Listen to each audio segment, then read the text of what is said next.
Hi viewers, welcome to home made all rounder. ఇది వేపపూతకు వచ్చే కాలం కదా, కాబట్టి వేపపూతతో కారం పొడి ఎలా చేసుకోవాలో చూపిస్తున్నాను. ఇది సంవత్సరం పాటు నిలవ ఉంటుంది. చేసుకోవడం కూడా చాలా ఈజీ. ముందుగా వేపపూతను తెచ్చి ఒలిచి లేత ఎండలో ఎండబెట్టుకోండి. దీనికి కావాల్సిన పదార్థాలు: ధనియాలు, చింతపండు, ఎండుమిర్చి, జీలకర్ర, వెల్లుల్లి, నూనె, నువ్వులు, పచ్చిశనగపప్పు, ఉప్పు, మినుములు, పసుపు. ముందుగా ఒక బౌల్ తీసుకొని దానిలో ధనియాలు, పచ్చిశనగపప్పు, మినుములు, అలాగే టేబుల్ స్పూన్ ఆయిల్ వేసి దోరగా వేయించుకొని అవి వేగాక దానిలోనే నువ్వులు, జీలకర్ర వేసి కొద్దిగా వేయించుకోండి. ఆ తర్వాత ఎండుమిర్చి కూడా వేసి దోరగా వేయించుకొని సెపరేట్ చేసుకోండి.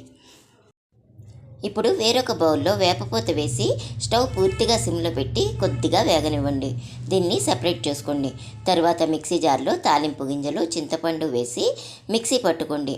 తర్వాత దానిలోనే వేపపూత, ఉప్పు, పసుపు వేసి మిక్సీ పట్టండి. చివరగా దానిలోనే వెల్లుల్లి కూడా వేసి మరొకసారి మిక్సీ పట్టుకోండి. వేపపూత కారపొడి రెడీ. పూర్తి కొలతల కొరకు వీడియో లింక్ పెడుతున్నాను, తప్పకుండా చూడండి. అలాగే ఈ మంచి రెసిపీని అందరికీ షేర్ చేసి మా ఛానల్ని కూడా సబ్స్క్రైబ్ చేయండి.